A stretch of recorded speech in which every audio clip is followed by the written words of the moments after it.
கல்யாணத்தெல்லாம் எப்படி கொடுப்பாங்க தெரியுமா? ஸ்ரீலட்சுமினா கல்யாணத்தை அண்ணே கொடுத்துருவாங்கண்ணா. கட்லு, பீரோ, மெத்தை, கிரைண்டரு, வாஷிங் மிஷினு, அப்புறம் ஃப்ரிட்ஜி,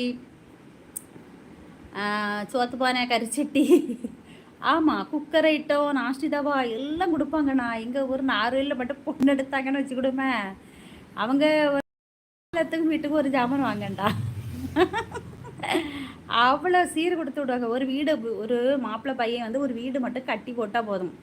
கட்டி போட்டுட்டு எங்கள் ஊர் சைடில் இருந்து ஒரு பொண்ணு எடுத்தால் போதும், வீட்டுக்கு தேவையான அத்தனை பொருளும் வந்துடும். அவ்வளோ கொடுப்பாங்க எங்கள் நாங்கள் நார்வேல் சைடில்.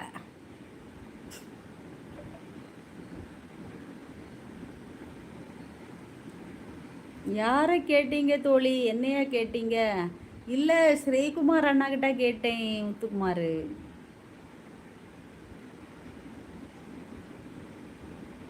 நான் அந்த அண்ணா ஊர் சைட்லலாம் எப்படின்னு தெரியாதுல்ல, அது அவங்க கிட்ட கேட்போன்னு கேட்டேன்.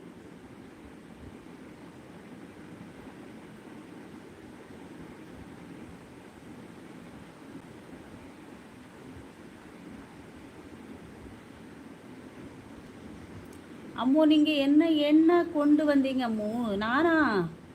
நான் என்னெல்லாம் கொண்டு வந்தேனாக்கி, கட்லு, மெத்தை, தலையணை, அப்புறம் மிக்சி, கிரைண்டரு, அப்புறம் குட்டுவோம், சர்வ பானை, செம்பு பானை, அப்புறம் சமையலுக்குள்ளே பாத்திரம் அவ்வளோ கொண்டு வந்தேன். அப்போ வந்து ஃப்ரிட்ஜெல்லாம் கொடுக்கல பார்த்துக்க. ஃப்ரிட்ஜெல்லாம் கொடுத்துருந்தவனு வச்சுக்கூடமா, அப்போ ஃப்ரிட்ஜு, வாஷிங் மிஷின் எல்லாம் கொண்டு வந்திருப்பேன். இது எல்லாமே கொண்டு வந்தேன் தோழி. முதலில் வாழ்வு காலம் எல்லாம் பாய் சமக்காலமா? இப்போமெல்லாம் அப்படி இல்லைல்ல முத்துக்குமார். இப்போ கட்லு, மெத்தை, பீரோ எல்லாம் கொண்டு வந்தேன் நான். கட்லு, மெத்தை, தலையணை, பீரோ, மிக்சி, கிரைண்டரு போனதுன்னு அவ்வளோ. திருமணத்தின் போது கட்லு, மெத்தை, ட்ரெஸ்ஸிங்கு டேபிள், பாய், பெட்டு, சோப்பு பவுடரு, கண்ணாடி கொடுப்பார்கள். மற்றவை தனி குடத்தனம் போகும்போது கொடுப்பார்கள் தங்கச்சிமா. ஓ, அங்கே அப்படி வழக்கத்தில் இருக்குது பார்த்தீங்களாண்ணா. இங்கே பொண்ணு மாப்பிள்ளையும் ஃபஸ்ட்டு அனுப்பி வைப்பாங்க. அனுப்பி வைக்கும்போது என்ன பண்ணுவாங்க தெரியுமா? ஒரு விளக்கு, ஒரு கொலை பழம் மாதிரி, மாமியார் மடிப்பண்டான்னு ஒரு பெரிய சில்வர் டப்பா, சில்வர் பாத்திரத்தில் இந்த பண்டை கொடுத்து விடணும். மாதிரி ஒரு பெட்டி முறுக்கு, மாதிரி ஒரு குவாளி, இவ்வளவும் கொடுத்து விடுவாங்கண்ணா எங்கள் ஊரில். முதல்ல பொண்ணு மாப்பிள்ளையும் வாழை விடும்போது கொடுத்து விடுவாங்க. திருப்பி இங்கே பொண்ணு வாழை விட்ட பிறகு பொண்ணு சைடில் இருந்து மாப்பிள்ளை வீட்டுக்கு வீடு காணக்குன்னு ஒரு ஃபங்க்ஷன் உண்டு. அந்த உடனே அன்னைக்கே போவாங்க.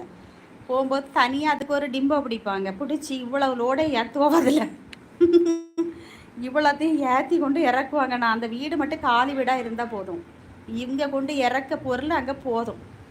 அவ்வளோ அன்னைக்கு ஃபஸ்ட் நாளே கொண்டு கொடுத்துருவாங்க நான் எல்லாத்தையும். ஓகே அம்மு அப்படிங்கிறான் முத்துக்குமார். எத்தனை நாளைக்கு மணிக்கு சைலண்ட் போடுவீங்க பார்க்குறேன். ஓ, அப்படி சொல்கிறியா அஜி? கண்டுபிடி பார்ப்போம். ஆனால் நான் சில டைம் மறந்துடுவேன் அஜி. இன்னைக்கு கரெக்டாக அந்த எனக்கு காதில் விழுந்து சில நேரம் கமெண்ட் படிக்க அந்த சின்சியராக இருக்கையில் மறந்துடுவேன். ஆனால் எனக்கு இன்றைக்கி ஞாபகம் வந்து பார்த்துக்க, அதான் வீட்டில் போட்டுட்டு அம்மு நான் அப்புறமா வரேன் அம்மு. எங்கே முத்துக்குமார் போயிட்டு அப்புறமா வரேங்க. அதெல்லாம் இப்போ என்ன பண்ணி வச்சுருக்கீங்க தோழி? ஐயோ முத்துக்குமார், அதெல்லாம் பறன் மேலே கிடக்குது. அவ்வளோ அழுக்கு பிடிச்சி போய் கிடக்குது முத்துக்குமார். தோழி, உங்களுக்கு கொடுத்த பொருட்களை இப்போ என்ன பண்ணி வச்சுருக்கீங்க? அதுதான் சில்வர் பாத்திரம் மட்டும் யூஸ் பண்ணனே முத்துக்குமார். வெங்கலத்தில் இட்லி குட்டுவோம், வெங்கல புட்டு தூரை, இதெல்லாம் யார் யூஸ் பண்ணுவா? இதில் என்ன தெரியுமா? வெத்தலை தட்டு கூட வாங்கி தந்தாங்க எனக்கு. வெங்கலத்தில் வெத்தலை தட்டு, வெங்கலத்தில் சோத்து பிளேட்டு, யார் தின்னுவா அதெல்லாம்? அண்ணாக்கிட்ட சொல்லி ஃப்ரிட்ஜ், வாஷிங் மிஷினு மாமியார்கிட்ட கேட்க சொல்லணும்.